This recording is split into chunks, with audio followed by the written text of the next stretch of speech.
Hello students, BA second year की भूगोल के क्लास में स्वागत है आप सभी का।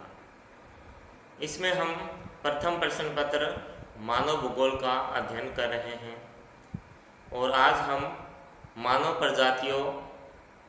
प्रजातियों का अध्ययन करेंगे। जो प्रजाति है उसका अर्थ, प्रजाति की विशेषताएं और मानव प्रजातियों के विकास के कारक, इनके विषय में आज जानकारी प्राप्त करेंगे।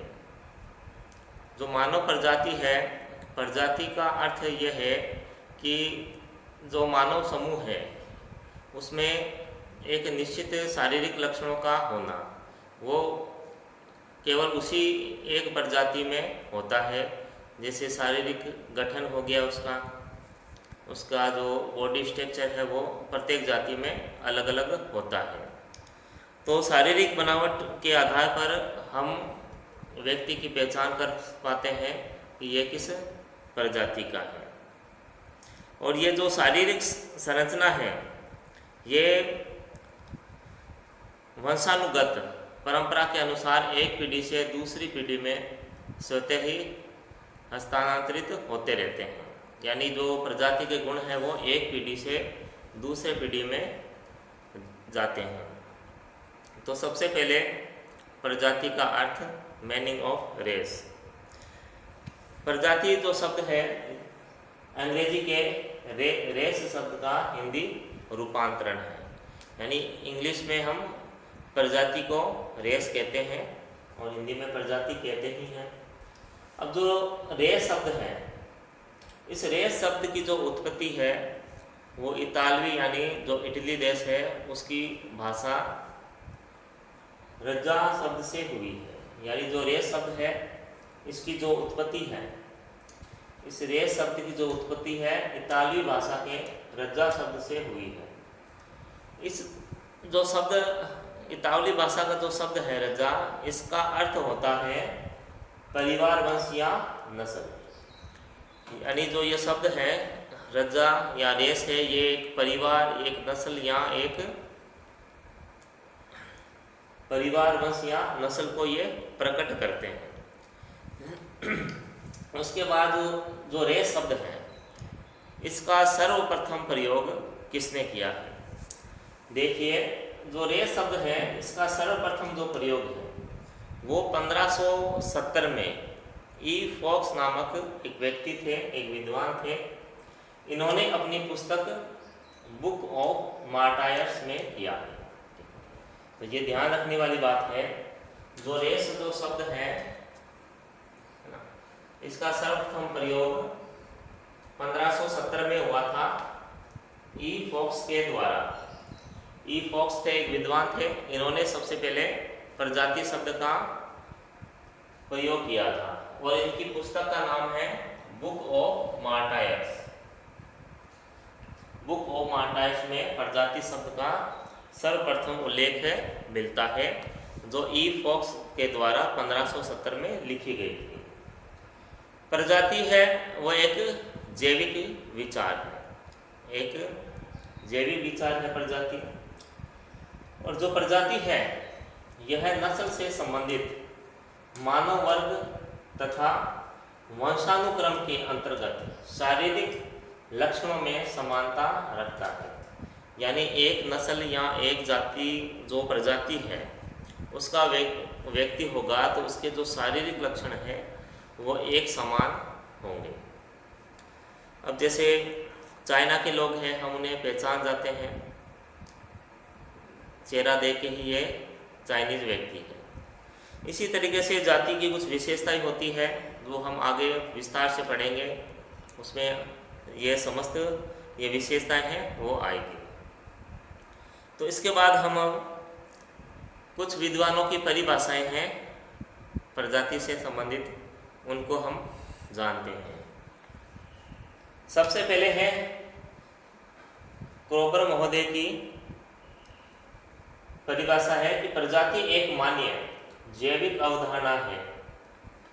यह आनुवंशिक समूह है जो नस्ल, जननिक लक्षण अथवा उपजाति द्वारा संगठित एक समूह है।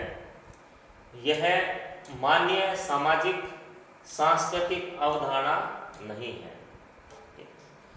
उसके बाद है प्रोफेसर ब्लास के अनुसार इन्होंने कहा है कि मानव जाति का वर्गीकरण मानव शरीर की आकृति एवं शारीरिक लक्षणों के आधार पर किया जाता है। मानव जाति का जो वर्गीकरण है वो शारीरिक लक्षणों के शारीरिक जो आकृति है उस जो शारीरिक लक्षण है उसके आधार पे ही किया जाता है। और एक ही शारीरिक लक्षण और के व्यक्ति है वो एक ही प्रजाति के माने जाते हैं या एक ही प्रजाति में वो आते हैं। फिर है ग्रिफिथ टेलर, इन्होंने कहा है कि मानव प्रजाति नस्ल को प्रकट करती है न कि सभ्यता को। अब जो मानव प्रजाति है वो एक नस्ल को ही प्रकट करती है न कि एक सभ्यता को। सभ्यता है वो एक अलग वस्तु है। फिर है एक भारतीय विद्वान है डॉक्टर मजुमदार, तो इन्होंने कहा है यदि व्यक्तियों के एक समूह को समान शारीरिक लक्षणों के आधार पर अन्य समूहों से पृथक पहचाना जा सके और उस जैविकी समूह के सदस्य कितने ही बिखरे क्यों ना हो एक प्रजाति है। तो जो भारतीय विद्वान है मजुमदार साहब ये कह रहे हैं कि यदि दो व्यक्तियों के एक समूह को समान शारीरिक लक्षणों के आधार पर अन्य समूहों से पृथक पहचाना जा सके, यानी शारीरिक आधार पर अगर हम जो शारीरिक आधार पर प्रजातियों को हम पहचान पाते हैं, भले ही वो समूह आपस में एकत्रित हो या फिर बिखरे हुए हो, हम उन्हें शारीरिक आधार पर शारीरिक लक्षणों के आधार पर शारीरिक गठन है उसके आधार पर हम उन्हें पहचान सकते हैं कि ये किस जाति से है ये व्यक्ति। तो ये थी कुछ परिभाषाएं प्रजाति से संबंधित। अब हम मानव प्रजातियों के विकास के कारक पढ़ेंगे। नेक्स्ट है मानव जाति के विकास के कारक। तो मानव जाति के विकास के कुछ कारक हैं, 6 कारक दिए हैं कि स्थानांतरण की प्रवृत्ति, ग्रंथिरस का प्रभाव, जैविक परिवर्तन और छांट, जलवायु का परिवर्तन, प्रजातियों का मिश्रण, भौगोलिक एवं सामाजिक अलगाव। ये मानव प्रजातियों के विकास के कुछ कारक हैं, इनका हम विस्तार से अध्ययन करेंगे। सबसे पहले है स्थानांतरण की प्रवृत्ति। अब मानव प्रजाति है इसकी शुरू से ही जो स्थानांतरण की प्रवृत्ति रही है, यानी एक स्थान से दूसरे स्थान पर जाने की प्रवृत्ति रही है मानव की। तो जो आदिकाल से मानव है अपनी उत्पत्ति स्थान से स्थानांतरित होकर दूसरे प्रदेशों में विचरण करता आ रहा है, जिसके कारण जो प्रजाति है उसके शारीरिक लक्षणों में परिवर्तन आता है, क्योंकि एक क्षेत्र से जब दूसरे क्षेत्र में जब कोई प्रजाति जाती है तो उसके शारीरिक लक्षणों में परिवर्तन आता है। तो ग्रिफिथ टेलर ने कहा है कि जिस मानव प्रजाति का उद्भव सर्वप्रथम हुआ वे दूसरे प्रदेशों में स्थानांतरित हो गए तथा उसके शारीरिक लक्षणों में सर्वाधिक परिवर्तन हुआ है। यानी जो प्रजाति है का उद्भव सबसे पहले हुआ वे दूसरे प्रदेश की ओर स्थानांतरित हो गए और उनके में शारीरिक परिवर्तन है उस प्रजाति में सबसे अधिक हुआ है। दूसरे प्रदेश में स्थानांतरित होने के कारण मानव के उद्भव स्थान से प्राप्त शारीरिक लक्षणों में कई लक्षण दूसरे प्रदेश के भौगोलिक वातावरण से समायोजन के कारण आ जाते हैं। अब जैसे कोई प्रजाति है वो शीत क्षेत्र से ग्रीष्म क्षेत्र की ओर जाती है तो उसमें शारीरिक लक्षण आएंगे, क्योंकि वो फिर वहाँ की जलवायु के अनुसार अनुकूलन या समायोजन करेगी। फिर नेक्स्ट है ग्रंथि रस का प्रभाव। ग्रंथि रस से तात्पर्य है हार्मोन से। जो हार्मोन्स होते हैं जो व्यक्ति में, वो भी अलग अलग तरह से कार्य करते हैं। कुछ हार्मोन्स अधिक सक्रिय होते हैं तो कुछ कम सक्रिय होते हैं। इसमें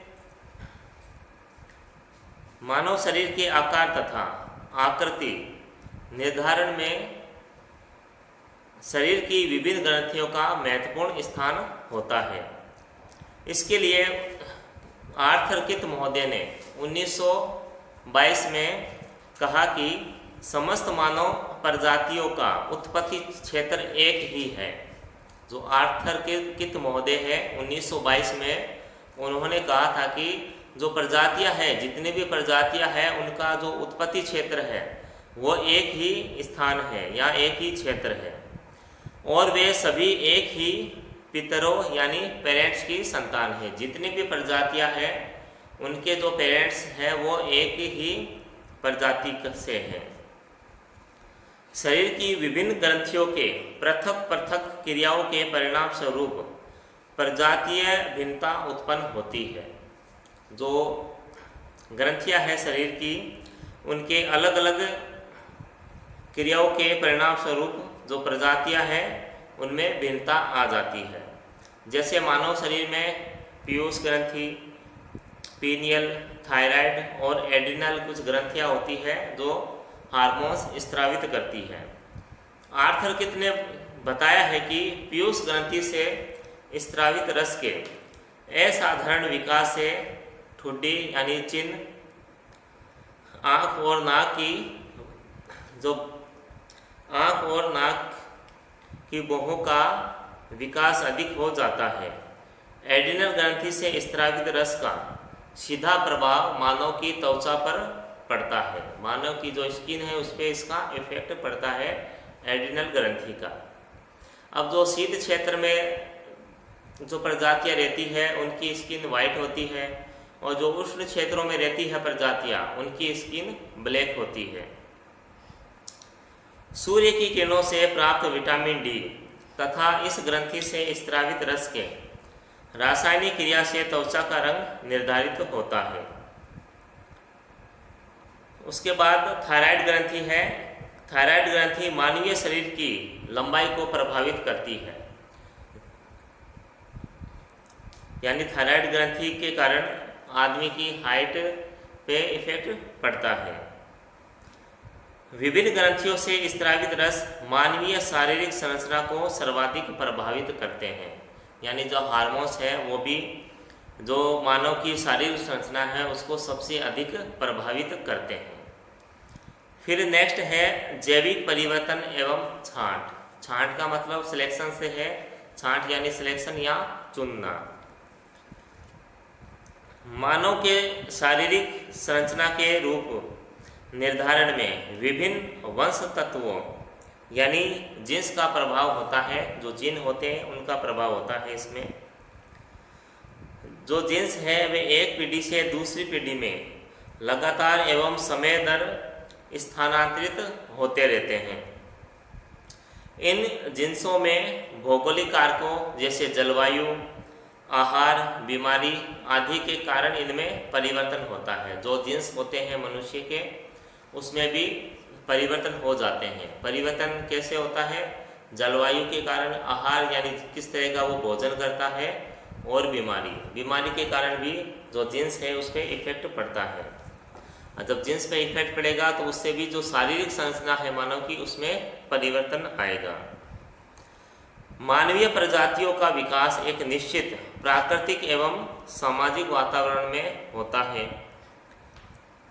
लेकिन जब प्रजातियों का एक समूह स्थानांतरित होकर किसी दूसरे प्रदेश में जब चला जाता है और वहाँ के वातावरण से समायोजित हो जाता है तो वो जो प्रजाति है उसके जैविक गुणों में परिवर्तन आ जाता है।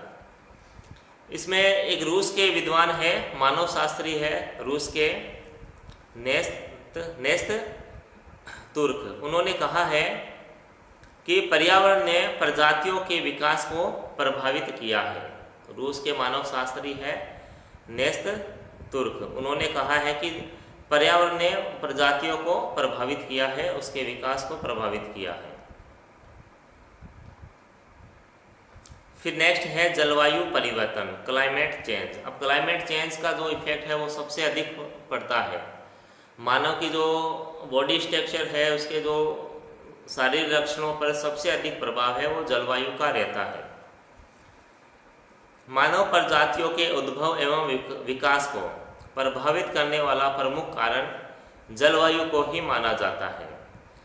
जलवायु परिवर्तन के कारण वनस्पतियों का अभाव, शिकारी जानवरों की कमी आदि के कारण मानव दूसरे स्थान की ओर स्थानांतरित करता है।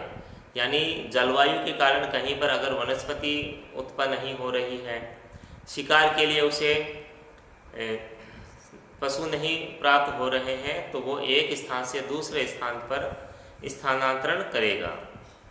एक जलवायु क्षेत्र से दूसरे क्षेत्र में जाने पर जलवायु के विभिन्न कारकों के प्रभाव के कारण मानव की शारीरिक संरचना में परिवर्तन आ जाता है। और जलवायु का जो प्रभाव है वो मुख्य रूप से मानव की जो स्किन है, त्वचा है, उस पर पड़ता है। उष्ण क्षेत्र में त्वचा का रंग काला होता है और शीत क्षेत्रों में त्वचा का रंग है वो सफ़ेद होता है। जलवायु के कारण मानव के जीवाणु रस, बालों की आकृति, आँखों का रंग, सिर की आकृति और जो जबड़े की बनावट है इस पे प्रभाव पड़ता है जलवायु के कारण। फिर नेक्स्ट है प्रजातियों का मिश्रण, यानी रेशियल मिक्सचर। अब जो प्रजातियां हैं उनका मिश्रण से मतलब एक प्रजाति का दूसरे प्रजाति में विलय हो जाना। जैसे एक प्रजाति दूसरे प्रजाति पर आक्रमण करती है, उस पर अधिकार कर लेती है, या फिर जैसे विवाह के पश्चात जब दो प्रजाति आपस में जब मिलती है तो भी उनके जो शारीरिक लक्षण है उनमें परिवर्तन आ जाता है, तो इसे प्रजातियों का मिश्रण कहते हैं। यानी क्योंकि जब नवीन प्रजाति के लोग आपस में जब मिलेंगे तो उनके शारीरिक लक्षणों में परिवर्तन होगा।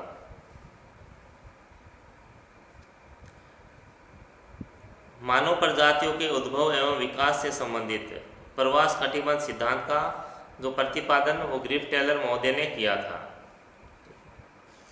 ग्रिफ टेलर का है प्रवास कटिबंध का सिद्धांत है, ये हम अलग से पढ़ेंगे इसमें। फिर नेक्स्ट है, अंतिम है भौगोलिक एवं सामाजिक अलगाव। भौगोलिक और सामाजिक अलगाव क्या होता है? जैसे प्राचीन काल में मानव की जो जनसंख्या थी वो एक सीमित जनसंख्या थी, और मानव की जो जनसंख्या है वो दूर दूर बिखरी हुई थी। मानव, क्योंकि जनसंख्या कम होने के कारण मानव अलग अलग क्षेत्रों में बिखरा हुआ था, अधिक जनसंख्या नहीं थी। तो और उसके अलावा जो रास्ते थे वो दुर्गम थे, कहीं जंगल थे, पहाड़ थे, पठार थे, हिंसक जो पशु है उनका भी खतरा था। तो मानव अलगाव यानी मानव एक दूसरे के संपर्क में नहीं आया था, अलग अलग ही मानव रहता था।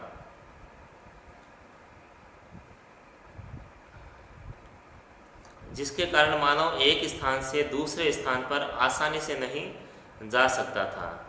इन भौगोलिक अवरोधों के कारण विभिन्न मानवीय समुदायों के सामाजिक लक्षणों में भी अत्यधिक विभिन्नता पाई जाती थी। अतः अलग अलग क्षेत्रों में बिखरे होने के कारण उस प्रदेश विशेष के सामाजिक एवं प्राकृतिक लक्षणों के अनुसार विभिन्न मानव प्रजातियों का विकास हुआ है। तो ये मानव प्रजातियों के विकास के कुछ कारक थे, 6 कारक थे। इसमें जो सबसे महत्वपूर्ण कारक है वो जलवायु को ही माना जाता है। यानी वर्तमान समय में कोई भी जो प्रजाति है वो एक शुद्ध प्रजाति नहीं है, क्योंकि युद्ध के कारण, रोजगार के कारण और कई अन्य कारणों से जो प्रजातियां हैं उनका स्थानांतरण हुआ है, एक स्थान से दूसरे स्थान पर जो प्रजातियां हैं उनका पलायन हुआ है। तो एक क्षेत्र से जब दूसरे क्षेत्र में जो प्रजाति जाती है फिर वो उसी अन्य प्रजाति के संपर्क में आती है तो एक नई प्रजाति का उद्भव होता है, एक नए शारीरिक लक्षणों का उद्भव होता है। तो ये प्रजातियां थी और जो जलवायु इसका मुख्य कारण है। तो आज के लिए इतना ही, तब तक घर पे रहें, स्वस्थ रहें, धन्यवाद।